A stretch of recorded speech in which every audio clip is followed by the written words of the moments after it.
부탁드립니다.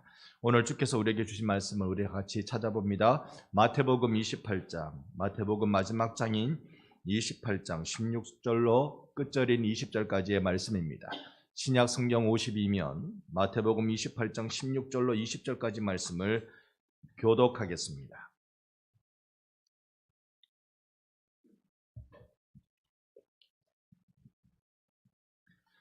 여러분 찾으신 줄 알아 제가 먼저 16절 말씀 봅니다. 11 제자가 갈릴리에 가서 예수께서 지시하신 산에 이르러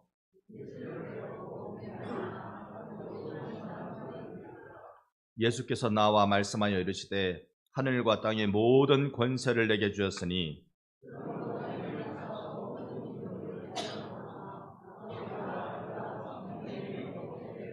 함께 봅니다. 내가 너희에게 분부한 모든 것을 가르쳐 지키게 하라. 볼지어다 내가 세상 끝날까지 너희와 항상 함께 있으리라 하시니라. 아멘. 할렐루야.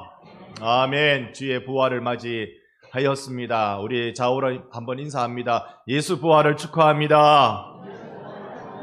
3번 더요. 사랑합니다. 존경합니다.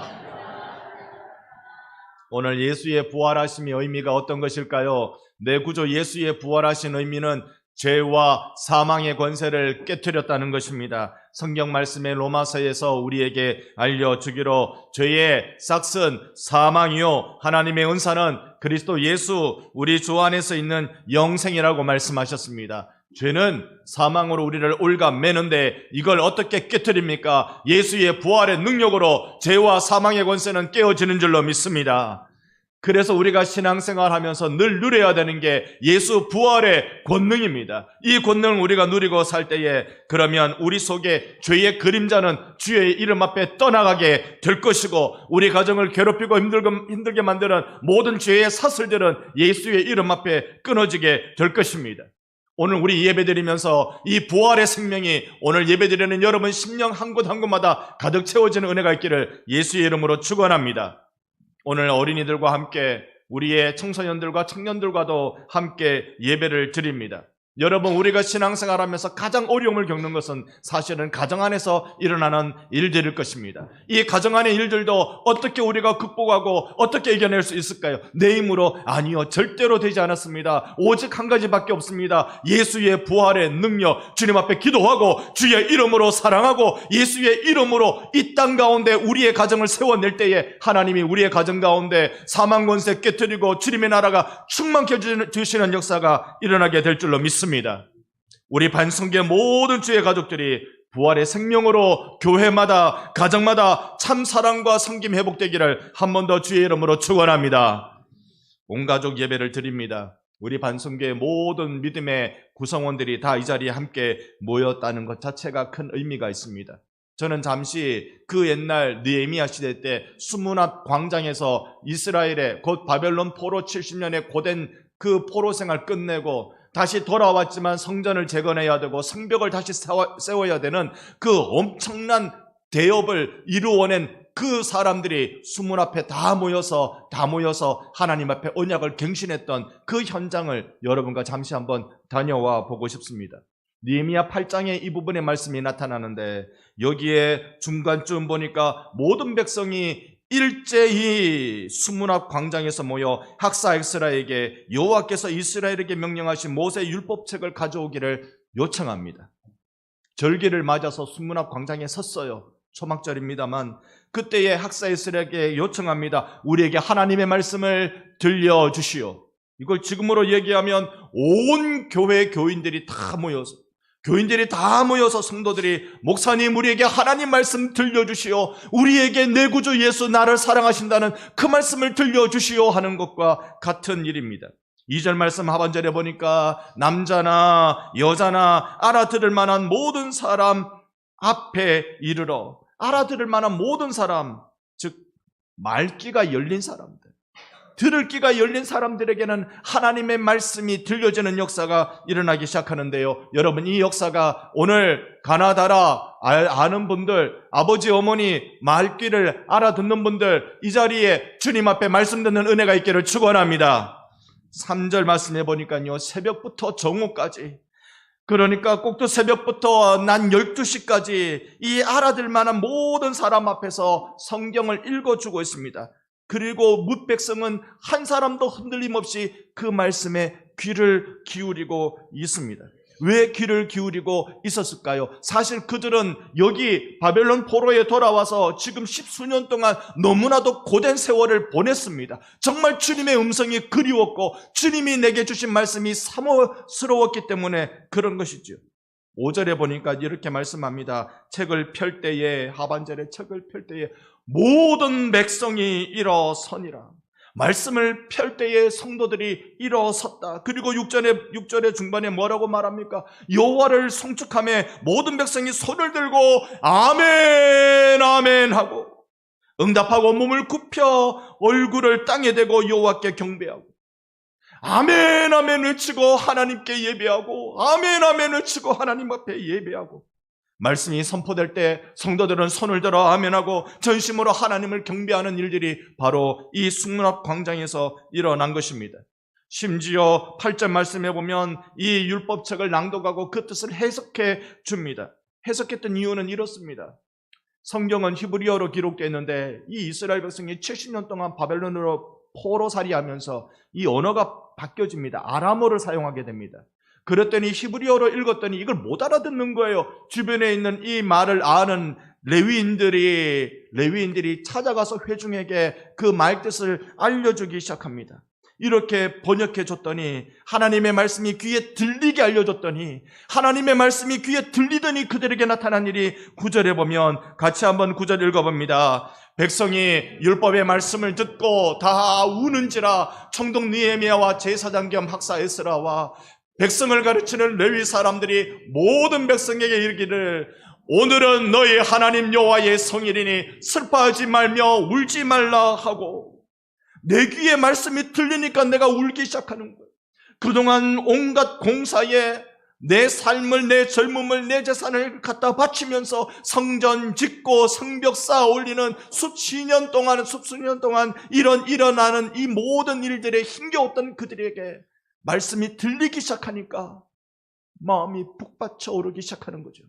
오늘 여러분, 주님 앞에 나오신 여러분, 지난 일주일 동안 고난주간을 지나면서 주님을 사모했던 여러분, 오늘 주의 말씀이 여러분 귀에 들리면서 여러분의 가슴도 북받쳐 오르는 감격이 있기를 축원합니다.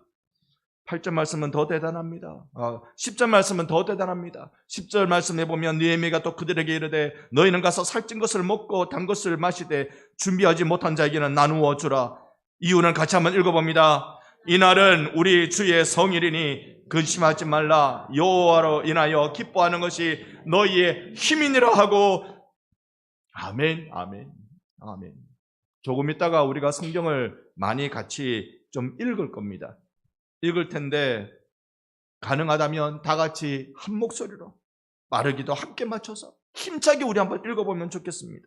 함께 외쳐봅시다. 보여주시는 대로 다 같이 시작. 이날은 우리 주의 성일이니 근심하지 말라. 여호와로 인하여 기뻐하는 것이 너희의 힘이니라. 아멘 아멘. 이렇게 말씀을 듣는 이들이 누구라고요? 포로 생활 70년에 고달팠던 사람들이고 여기에 고국이라고 돌아와서 이제 내가 자유의 해방의 민족이 되었다고 해서 돌아와 보니까 이 고국에서 나타나는 일들은 엄청난 고생스러운 일들이고 마치 일제 36년의 세월을 끝내고 이제 자유를 해방을 얻었다고 고국에 돌아오니 곧 이 가난한 나라에 무엇을 할지 고민스러웠고 가난한 나라에 아니 이럴 수가 있나 5년 뒤에 전쟁이 터지고 그런 나라를 경험하면서 하나님 나 하나님으로부터 위로가 필요합니다. 나 하나님으로부터 소망이 필요합니다. 하나님이 내게 주신 능력이 필요합니다. 그럴 때 수문합 광장에 온 성도들이 모였을 때 하나님이 예비하신 놀라운 회복이 일어난 것처럼 오늘 우리 교회에 이 놀라운 회복이 일어나는 역사가 있기를 주 예수 이름으로 간절히 소망합니다.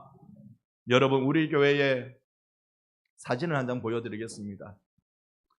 조금 있으면 저 뒤에 저 꽃 이름이 뭡니까? 등나무꽃. 곧 핍니다. 곧 핍니다. 저 다음 달에 4월 달에 환하게 피겠죠. 그런데 여기 아주머니들이 등에 쥐고 있는 것이 무엇인지는 모르겠습니다. 다 물일까요? 저 우리 교회 성도분들입니다. 그리 알고 있습니다. 우리 교회 성도분들이 아마 교육관에 공사한다고 저렇게 모여들지 않았을까 싶습니다. 왜냐하면 교회 사진첩 보면 이 사진이 바로 이 사진 근처에 있거든요. 교육관 공사한다고 우리 난전도회 분들이 삽 들고 위에 지금 시멘 작업을 하고 있는 거잖아요. 세멘 작업을. 그걸 다 이렇게 하고 얼마나 고생하며 교육관을 지었습니까? 이 교회당 지은 건 우리가 많이 봤으니까, 교회당 지은 건 1940년에 이 교회당 지은 건 여러분 많이 봤으니까 1979년에 저 교육관 짓는 저 모습 땀을 흘리고 고생하고 몇몇 교회당을 이 교육관을 지을 줄 아는 전문가 몇 명 데려오고 우리 성도들의 힘을 다 보탠 거 아니겠습니까? 그렇게 교회를 지어냈습니다. 네. 이렇게 없는 살림 쥐어짜듯 자신의 몸 부셔져라 막노동하듯 그렇게 성전 짓고 성벽 세우고 이들에게 필요한 게 주의 위로와 소망이었습니다. 오늘 부활의 소식이 여러분, 가난해진 여러분 심령의 위로가 되기를, 소망이 되기를 간절히 바라고 기도합니다. 여기에 큰 질문 하나가 있습니다. 여러분, 성전을 지으려고 하고 성벽을 세우려고 하면 제일 먼저 뭘 해야 됩니까? 부흥회를 해야지. 어떤 교회든지 교회를 새로 세우려고 그러면 부흥회를 먼저 합니다. 그리고 난 뒤에 성전을 짓고 교육관을 짓고 그렇게 합니다. 그런데 느헤미야 시대 때 성전 짓고 성벽 세울 때 이게 순서가 바뀌었습니다. 먼저 세워놓고 뒤에 부흥의 일이 일어난 겁니다. 중요한 의미를 한번 새겨보면 성경에 어느 것이 옳다 그르다라고 얘기하지 않습니다. 다만 이렇게 성전 짓고 성벽 세우고 그리고 난 뒤에 큰 은혜가 임하더라, 하나님의 부흥의 은혜가 임하더라, 이것이 우리가 사모하는, 간절히 원하는 부흥이지 않겠습니까? 원래 우리 교회 설립 116주년, 반성교회 주일학교 설립 100주년입니다. 또 사진 한 장 보여드릴게요. 이게 야외 예배, 주일학교 야외 예배입니다. 여기 어딘지는 잘 모르겠어요. 제가 가본 데라고는 저기 그 대정 그 어딘가 주일학교 학생들과 얕은 물에서 재미나게 여름날 성경학교 마치고 갔던 기억은 납니다만 여기가 어딘지 아시는 분이 있다 예배 마치고 좀 알려주세요. 여기에 날짜를 보니까요 1937년 9월 10일입니다. 그때입니다. 37년 일제치하 1년만 더 지나면요 신사참배가 전국적으로 가장 넘쳐날 바로 그때쯤이었습니다. 여기 써놨죠. 밑에 거꾸로 야회, 레배, 기념, 촬영.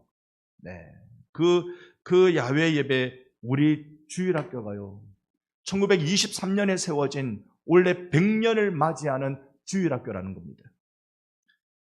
지나오면서 이런 헌신된 교사와 뭐가 뭔지도 모르지만 교회에서 한다니 좋아가지고 쫓아와가지고 성경학교 배우고 주일날 오고 옷도 예쁘게들 다 잘 입었다. 어떻게 다 공통 다 똑같이 맞춰 입었나? 다 똑같이 이때부터 유니폼이 있었던 모양입니다. 성경학교 유니폼. 다 그렇게 이런 세월이 100년이 지났습니다. 네. 그래서요 이렇게 노력하고 저렇게 노력했지만 사실 서부 경남에 우리가 있으면서 아픈 이야기는 있습니다. 여러분 지난 100년의 세월 동안 이런 좋은 일이 있었고 저런 부흥의 일이 있었고 소소하게 또 재미난 일도 많이 있었지만 1907년 대한민국을 뒤흔들었던 평양의 대부흥의 역사는 부산을 비롯한 경남에는 일어나지 않았어요. 왜인지는 말하기가 서로 알기가 어렵지만 역사를 연구하는 사람들은 그 당시에 통신이 제대로 발달되지 않아서 그랬을 거라고 추측하지만 제 고향 대구만 해도 부흥의 역사는 일어났습니다. 제2의 예루살렘이라고 할 정도로 큰 부흥의 일이 저 경북에는 일어나는데 경남에는 안 일어났습니다. 이유는 모르지만 지금 100년이 훨씬 더 지난 지금 우리 교회가 세워진 지 116년이며 우리 교회 주일학교가 세워진 지 100년이 지난 우리 교회에 하나님께서 큰 부흥을 주실 줄로 믿습니다. 서부 경남에 하나님 부흥 주시려면 우리 교회를 통하여 주시기를 소망합니다. 우리가 정말 마중물이 되어서 이 부활주일 우리가 마중물이 되어서 하나님이여 우리 교회를 통하여 우리 교회 주일학교를 통하여 큰 부흥의 역사가 일어나게 하여 주시옵소서. 이게 우리가 간절히 바라는 소망입니다. 이때 우리가 외칠 게 무엇입니까? 수문학 광장에 성도들이 남녀 물어나고 다 모여든 것처럼 주여 우리가 여기에 있나이다. 우리가 여기에 있나이다. 우리를 도우소서. 신약시대의 고넬료 가정이 사도 베드로를 청하고 자신의 가족을 다 모았습니다. 큰 권세를 가진 집안이니 집안 식구뿐만 아니라 종들이고 누구든지 다 불러 모아 소위 사도 베드로 불러 모아 청하여서 부흥해 하는 것이지요. 이렇게 말합니다. 사도 베드로가 오니 사도행전 10장 33절에 고넬료가 이렇게 말합니다. 내가 당신에게 사람을 보내었는데 오셨으니 잘하였나이다. 이제 우리는 주께서 당신에게 명하신 모든 것을 듣고자 하여 다 하나님 앞에 있나이다. 한번 따라합시다. 우리는 다 하나님 앞에 있나이다. 오늘 우리가 이런 사람인 줄로 믿습니다. 우리는 다 하나님 앞에 있나이다. 한 마음으로 주의 부흥을 사모하며 말씀의 회복을 우리 기대하십시다. 오늘은 부활주일입니다.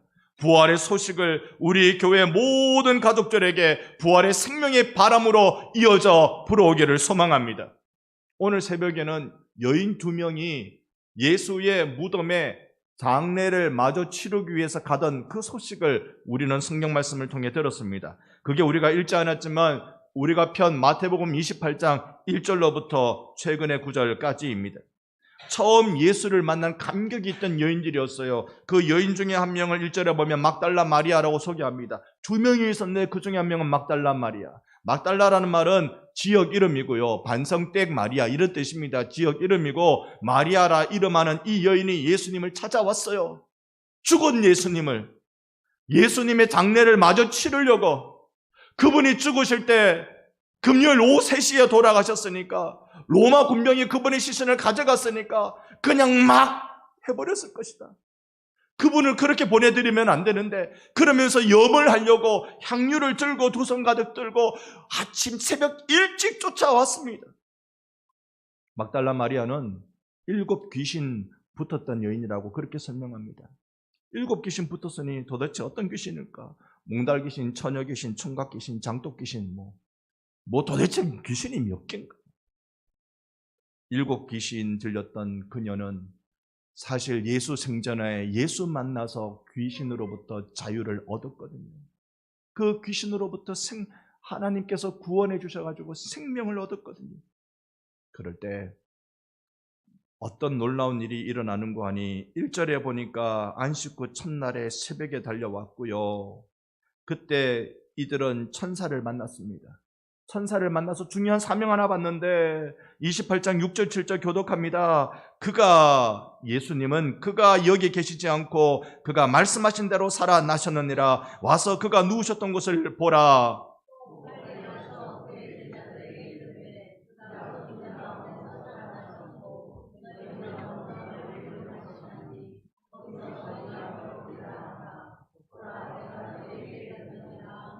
아멘, 아멘. 무덤 빈 걸 너희들이 봐라. 그리고 그분이 살아나셨다. 이 살아나셨다는 소식을 빨리 그분의 제자들에게 가서 알려줘라라고 얘기하고 있습니다. 그리고 갈릴리로 속히 가라. 그분이 갈릴리에 가서 너희들을 기다리고 있다고 그 소식 알려줘라. 여러분, 부활의 증인이 되라고 말씀하신 것입니다. 여러분, 우리에게 제일 필요한 건 주님의 음성을 듣는 것입니다. 또 한번 여러분 받아해 주시기 바랍니다. 그가 여기 계시지 않고 말씀하시던 대로 살아나셨느니라. 오늘 예배 오신 여러분들은 이 말씀 이대로 믿으시기를 축원합니다. 말씀하시던 대로 살아났다. 사람들은 예수님의 말씀을 귀담아 듣지 않았습니다. 심지어 그의 제자들마저도 예수님이 부활한다고 말씀하셨지만 그걸 귀담아 들은 사람은 단 한 명도 없습니다. 그러나 예수님이 말씀하시던 대로 다시 살아나시고 살아나셨습니다. 같이 한번 이 말씀 읽어봅니다. 그가 죽은 자 가운데서 살아나셨고 거기서 너희가 배우리라. 아멘. 부활주의를 맞아서 우리는 주님을 뵐 것을 기대합니다. 주님을 만날 것을 기대합니다. 이 주님이 지금 갈릴리로 가고 계시니 이 두 여인에게, 형제들에게 갈릴리로 오라고 이야기하라. 10절입니다. 이에 예수께서 이르시되, 세상에 이 여인들이 천사만 만난 게 아니라 예수를 만났어요. 부활하신 예수님을 인류 최초로 만난 사람이 막달라 마리아입니다. 인류 최초로 부활하신 예수님을 만나며 예수님 하신 말씀이 무서워하지 말라. 가서 내 형제들에게 갈릴리로 가라 하라. 거기서 나를 보리라. 이제 부활의 증인이 되기 시작합니다. 이 힘없던 여인, 귀신에 눌렸던 이 여인, 예수를 믿어서 진정한 해방이 무엇인지 경험한 이 여인, 남은 세월 전부 다 예수님과 예수님의 제자들을 복양하는 삶을 살았던 이 여인에게 주님이 주신 사명, 그 제자들에게, 예수님 표현으로는 내 형제들에게 가서 갈릴리에서 나를 만날 것을 이야기하라. 부활의 증인이 되라. 두 여인에게 맡긴 부활의 소식을 제자들에게 전했고, 이 제자들은 예루살렘에서 갈릴리라는 긴 걸음을 마다 않고 걸어갑니다. 그것이 오늘 우리가 읽은 16절의 말씀입니다. 11제자가 갈릴리에 가서 예수께서 지시하신 산에 이르렀다. 그 산이 어느 산인지 모르겠습니다. 그런데 늘 갈릴리는 예수님과 제자들이 함께 다니던 그런 동네예요. 그러니 이곳저곳 다 훤합니다. 지금 도시 예루살렘에 예수님 때문에 왔지만 그 마음에 눈만 감으면 예수님과 함께 다녔던 그 동산, 그 언덕, 그 바닷가, 다 제자들의 마음은 3년 동안 그 진지했던 그 경험들이 가슴 벅차게 그대로 남아있는 겁니다. 드디어 한 산, 이 산이 어디일까? 오병이어의 기적을 일으키던 그 언덕이었을까? 아니면 하늘 소망을 들려주던 산상수훈을 알려주시던 바로 그곳이었을까? 예수와 동행했던 흔적, 우리는 야외 기념 예배 드리던 그 냇가였을까? 아니면 참으로 아이들과 이 계단에서 성경 공부 가르치던 그 현장이었을까? 반송교회를 추억 가시는 분들은 이 수많은 추억들이 다 있어요. 근데 그 추억 누구와 함께? 예수와 함께 있었던 추억. 근데 거기에서 예수를 만난 거예요. 17절. 예수를 배웠고 경배하나 아직도 의심하는 사람이 있다. 예수님을 만나고 경배합니다. 호련히 변하신 예수님의 모습은 사람들이 깜짝 놀랄만한 모습이지. 그래서 예수님을 경배합니다. 그런데 아직도 의심하는 사람들이 있더라. 그런데 대부분의 영어 성경에도 아직도, 그러니까 전체 중에 일부는 의심했다고 표현합니다. 유일하게요, 뉴 아메리칸 바이블이라는 이 성경책에만 이렇게 표현합니다. 그들이 예수님을 배웠을 때 그들이 경배하나 그들은 의심했다. 그러니까 그 중에 한두 사람은 의심하는 게 아니라 예수께 경배하던 모든 사람이 다 의심했다는 거예요. 제자들이 다 의심했어요.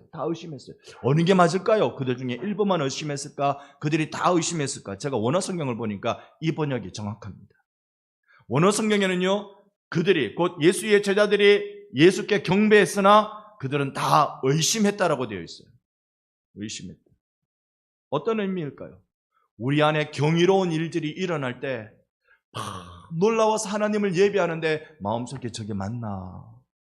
우리가 헛것보고 있는 거 아닌가? 이런 생각 들기도 하겠죠. 어쩌면 우리와 같습니다. 하나님을 믿는데 하나님의 일이 나타나면 믿음의 반응이 아니라 의심의 반응이 일어나기 쉽습니다. 우리 하나님 누구를 통해 일하고 계십니까? 우리 하나님은 이토록 약한 사람 통해서 일하여, 믿음이 약한 사람을 통해서 우리 하나님 일하고 계십니다. 하나님을 경배하지만 의심하는 사람들, 11제자를 통하여 주님은 구원의 일을 이루어내고 계십니다. 이렇게 약한 사람들 말입니다. 여러분, 그러면 주님은 우리를 통해서 역사하실까요? 안 하실까요? 우리를 통해서, 하나님은 이 박 목사를 통해서 역사하시는 줄 믿습니다. 이 박 목사가 믿음이 대단해서가 아니라, 성경에 해박해서가 아니라 약하기 때문에 하나님은 역사하십니다. 이들이 오순절 성령 강림을 경험하고서는 새 사람 되고 복음의 증인이 되고 세상을 복음으로 살리는 사명자가 된 줄로 믿습니다. 우리에게 필요한 건 이제 성령 강림의 일인 것이죠. 오늘 우리도 이 증인입니다. 부활의 증인으로는 한없이 부족한 우리들이지만, 하지만 우리가 변하여 새 사람 되고 오직 성령이 임하시면 우리도 세상을 훌떡 바꾸는 믿음의 사명자가 되는 것입니다. 우리 생각해 봅시다. 이 세상은 무엇으로 바꿀 수 있습니까? 지난주에 반성장터 차가 복잡해서 다니기 어려운 게 아니라요, 사람들이 많아서 다니기가 어려웠습니다. 마치 여름 우리 성경학교 하듯이 유니폼 입은 사람들이 많던데요. 보셨습니까? 이제 무슨 철입니다. 무슨 철일 때는 목사도 이 강대상에 마이크 붙들고 엉뚱한 얘기하면 절대 안 됩니다. 절대 안 됩니다. 여러분 왼쪽을 뽑든 오른쪽을 뽑든 여러분 마음대로 하시면 됩니다. 그런데요, 근데 이거 하나는 저는 맞다고 생각해요. 세상은 정치로 바뀌어지지 않는다. 여러분 전을 구워 보셨습니까? 가만히 놔두면 한쪽이 다 타잖아요. 그러니까 안 타게 하려고 요렇게 굽고 요렇게 굽고 그러잖아요. 저는 이런 게 재밌습니다. 정치도 한 번은 이쪽이 하고 한 번은 저쪽이 하고 요렇게 굽고 저렇게 굽고 해야 된다 싶은데 그것도 아니던데요. 그런다고 해서 정치가 바뀌어지고 나라가 좋아지는 거 아니던데요. 이 나라를 바꾸는 것도 결국은 부활하신 예수님께서 이 나라의 죄와 사망의 권세를 깨뜨려 주셔야 나라가 바뀌어지는 줄로 믿습니다. 여러분 남북의 대치관계 우리가 얼마나 두근두근거립니까? 통일 이야기해도 안 되는 일인데 남북이 서로 대치하고 심지어 예전에 미국 CIA 국장이었던 사람이 북한이 전쟁 준비 끝났다, 북한이 전쟁할 거다, 지금 두 번째 얘기했습니다. 그 전직 CIA 국장이. 우리가 이런 상황 속에서 정말 이 나라를 안전하게 만들어주는 것은 부활하신 예수님밖에 없다. 그 일을 누구에게 맡겼다고요? 우리에게 부활의 증인으로 우리에게 맡겼다고요. 오늘 19절과 20절을 믿음으로 교독합니다. 그러므로 너희는 가서 모든 민족을 제자로 삼아 아버지와 아들과 성령의 이름으로 세례를 베풀고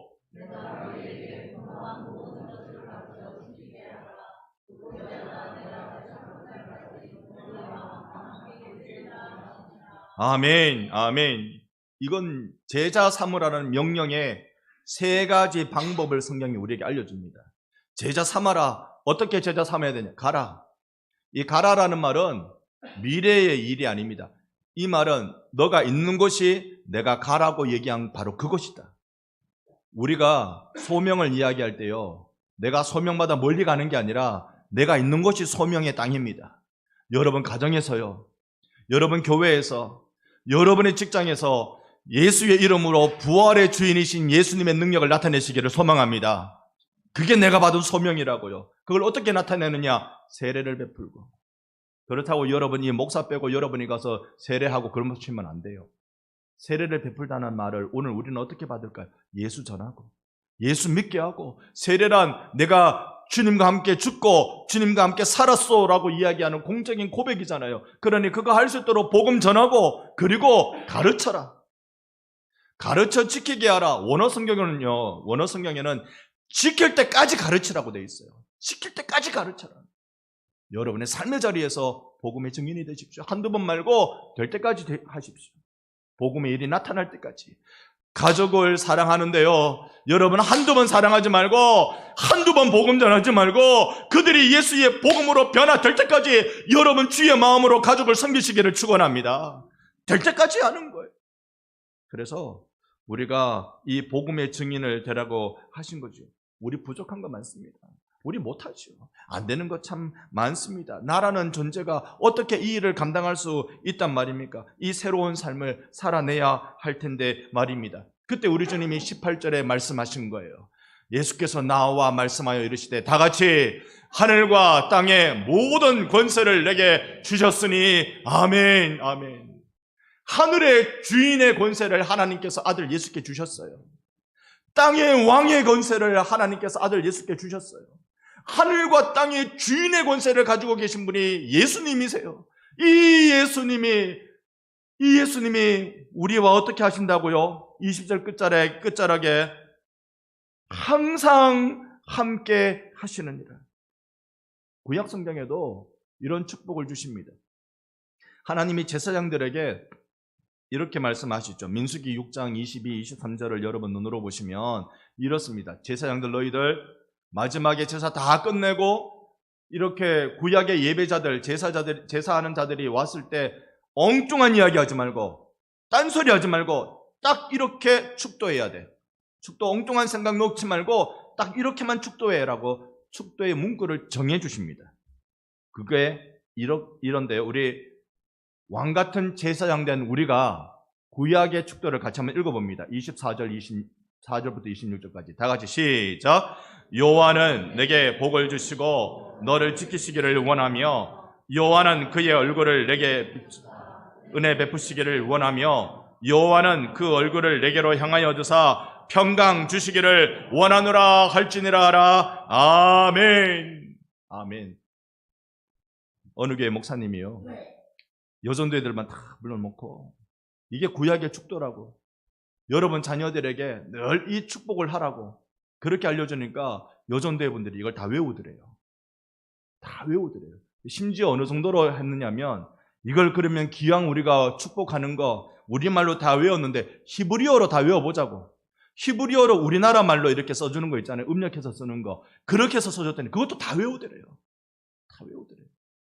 여러분, 우리가 축복하는 대로 하늘과 땅의 권세를 가지신 주님이 그대로 이루어 주실 줄로 믿습니다. 그래서 여러분 같이 한번 읽어보겠습니다. 같이 시작. 하나님은 너를 지키시기를 원하며 은혜 베푸시기를 원하며 평강 주시기를 원하노라. 아멘. 이렇게 선포할 때 놀라운 일이 일어납니다. 27절에 보니까 내 이름으로 이스라엘 자손에게 축복할지니 내가 그들에게 복을 주리라. 이와 같이 하면 반드시 하나님께서 복을 주신다 약속하셨습니다. 우리가 그래서 우리와 우리의 자손들에게 축복해야 할 것입니다. 부활하신 주님이 땅끝까지 우리와 함께하겠다고 약속하셨고 세상 끝날까지 우리와 함께하겠다고 약속하셨습니다. 내가 서 있는 이곳에 복음 전하고 복음으로 세상을 가르쳐 나갈 때 우리와 우리의 자손에게 영원한 복을 주신다 하셨습니다. 전쟁의 소식이 많고 기후변화의 소식, 불안한 우리의 미래, 부활하신 주님만이, 복음만이 해답입니다.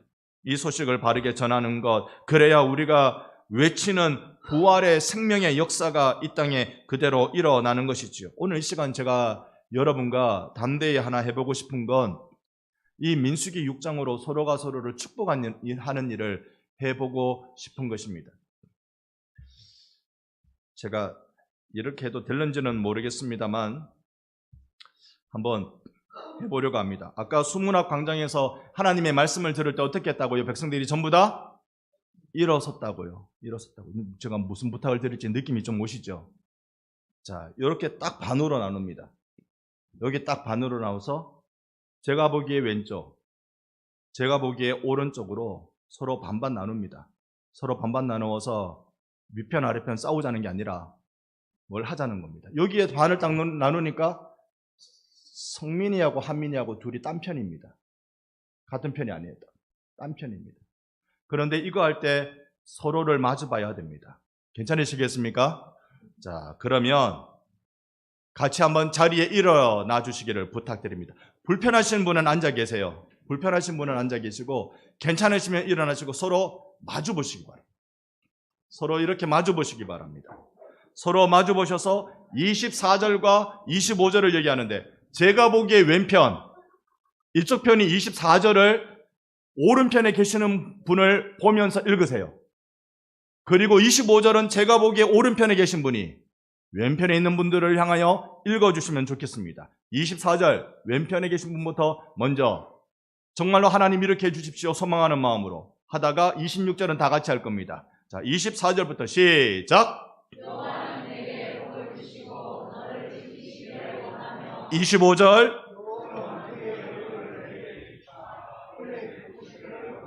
다 같이 여호와는 그 평강 주시기를 원하노라. 아멘, 아멘. 이 자리에요. 우리 어린이들, 청소년들, 청년들 손 한번 들어주세요. 손 한번 흔들어 주세요. 우리 유치부, 유초등부, 중고등부, 청년부 손 한번 흔들어 주세요. 네, 눈에 들어오십니까? 이들에게 부흥이 일어날지어다. 여러분 이들에게 다시 한번 외쳐주세요. 방송을 보여주시고 요거대로 하나님 이들에게 축복하여 주시옵소서. 다 같이 우리 손 한번 내밀고 이들에게 손 한번 내밀고 다 같이 눈으로는 또 화면도 한번 보시면서 한번 외칩니다. 시작. 하나님은 너를 지키시기를 원하며 은혜 베푸시기를 원하며 평강 주시기를 원하노라. 아멘, 아멘, 아멘. 자리해 주시기 바랍니다.